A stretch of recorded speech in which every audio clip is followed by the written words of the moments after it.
Okay, part 2. We've got our line work and our puppies. The color of the lines and the colors of the puppy drawing down. However you wanted to start that. And now we're gonna learn how to draw this kind of sky. Of course, the sky is different, right? Sky is different every day. Today, where I am, it happens to be blue. I'll show you. My mom's house. It looks like it's blue with a couple of white clouds. Sometimes the sky is pink. You ever see that kind of sky? Or rainy. If it's there's lightning in the sky, you probably don't want to be drawing out there. In any case, the sky, there's no one way to draw the sky. But today I'll just show you how to do the one in this drawing here. How my teacher taught me. So, it's kind of like the other video I made at the cemetery, it looked like. Well, I can see that there's a kind of a dark blue, it fades into a light blue, and then yellowish yellow, and then orange, maybe orangey red. So there's a rainbow spectrum here. So let's take out the crayons that we have with those colors.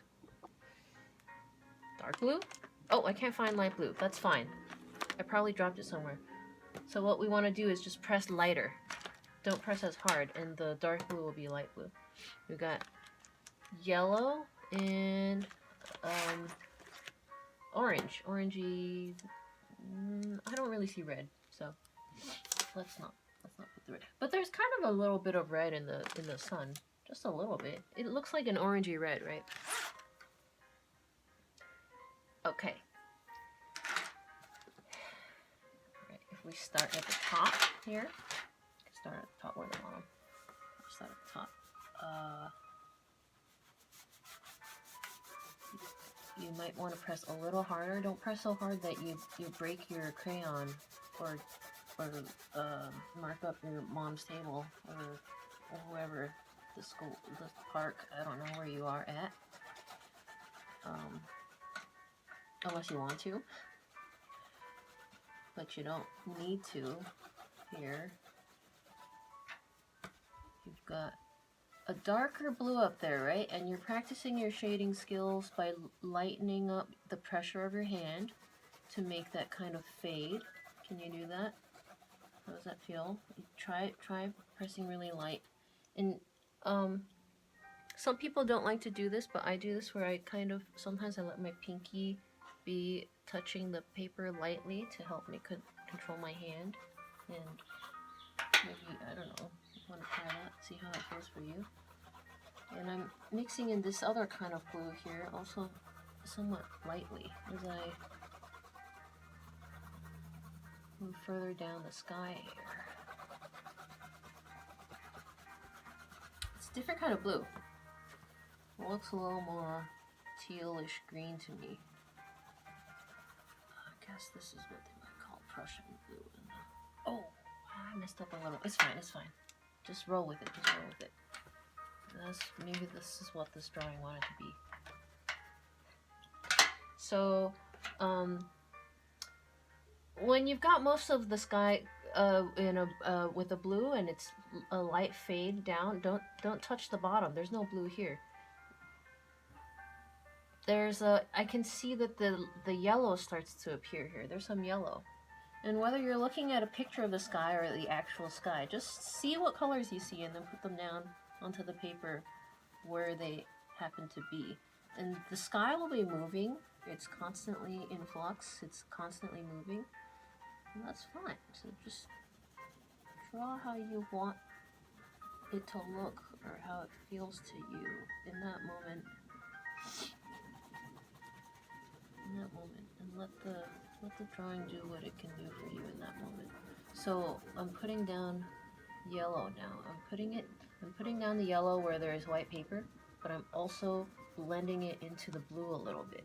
And that means I'm also lightening up my hand as I move into the blue area. Just lighter and lighter so that the yellow also fades and disappears by the time it gets further out into the blue. Okay? Alright, so there's yellow, and last thing here is there's an orange. It looks more orange at the bottom of the mountain, and then it lightens up as it gets into the yellow. The orange, it looks like the orange never touches the blue. So the order of things is blue, yellow, orange.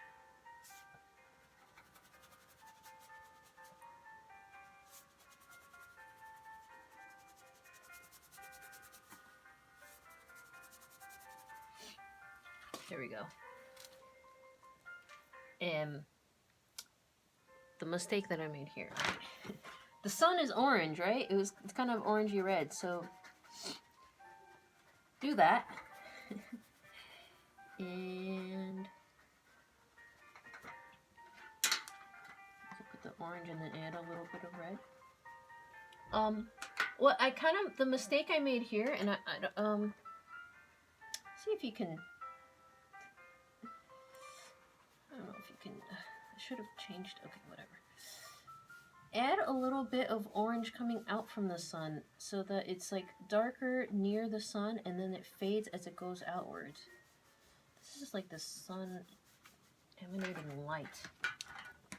Now if you could have had some space next to the sun, that would be even better. I don't know how your drawing is turning out. Just see if you can do it, I guess. What we should have done is start with the sun first. But I can't go back anymore and do that. I'm not... Sometimes that's just how things turn out. Okay. We can redo this drawing some other time. And then what my teacher was telling me about here is, on this side of the hill, this is the sunlight shining across the sky and reflecting off the hill. So let's add a little bit of that in here. We put the a little bit of orange right at the outer edge of the hill. Lighten up as you fade it into yellow. And you can make it have some jaggedy or curvy lines. Whatever you like. But basically, that's what you got. And that's the sky, your depiction of the sky. We'll redo that one sometime.